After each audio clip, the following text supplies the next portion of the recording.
राम राम भाई। पृष्ठ आवेश घनत्व क्या होता है? तो पृष्ठ आवेश घनत्व का परिभाषा होता है कि जब हम लोग आवेश को किसी पृष्ठ पर समान मात्रा में बांट देते हैं या फिर फैला देते हैं तो उसको हम लोग कहते हैं पृष्ठ आवेश घनत्व, पृष्ठ आवेश वितरण। ठीक, तो इसमें हम लोग निकालते क्या है? तो इसमें भी हम लोग निकालते हैं परिणामी बल, q0 पर परिणामी बल और पृष्ठ आवेश घनत्व निकालते हैं। तो ये दोनों निकालते हैं। तो हम लोग पहले इस फिगर को देखेंगे। इस फिगर में क्या है?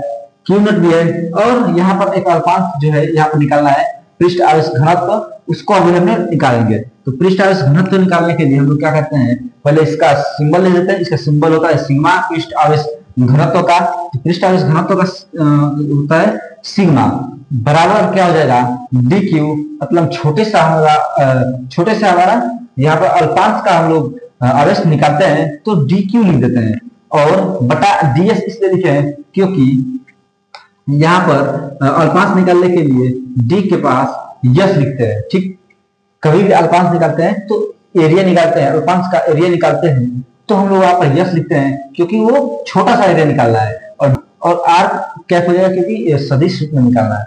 और इसका मात्रक होता है कूलाम प्रति मीटर स्क्वायर, क्योंकि इसमें लेंथ भी है और ऊंचाई भी है, लंबाई भी है और ऊंचाई भी है, इसलिए मीटर स्क्वायर हो जाएगा। और इसका परिणामी बल कैसे निकालते हैं? q0 पर हम लोग परिणामी बल निकालेंगे तो परिणामी बल निकालने के लिए हम लोग f से डिनोट करते हैं परिणामी बल निकालने को। ठीक, तो df इसलिए लिखे हैं क्योंकि छोटे से एरिया का बस इतने दूर का हम लोग को निकालना है परिणामी बल, तो इसलिए हम लोग यहाँ पर df लिखे हैं। तो df बराबर हमारा क्या होता है? q बटा 4 पाई एप्सिलॉन होता है ना, 1 बटा 4 पाई एप्सिलॉन होता है। ठीक, तो यहाँ पर हम लोग q0, क्योंकि यहाँ पर q0 है जिसका निकालना है वो q0 है, तो q0 बटा 4 पाई एप्सिलॉन हो जाएगा। और समाकलन जब लगाते हैं तो वहां पर जिसका निकालना होता है उसमें से एक जो पहला अक्षर होता है उसको हटा देते हैं, इसमें ds में d हटा देंगे और यस हमारा यहाँ पर आ जाएगा। और हमको सिग्मा है, सिग्मा लिख देते हैं अब बटा r स्क्वायर। तो ये हमारा होता है पृष्ठ आवेश घनत्व निकालने का सूत्र। तो यह है हमारा पृष्ठ आवेश घनत्व निकालने का सूत्र और ये है परिणामी बल निकालने का सूत्र।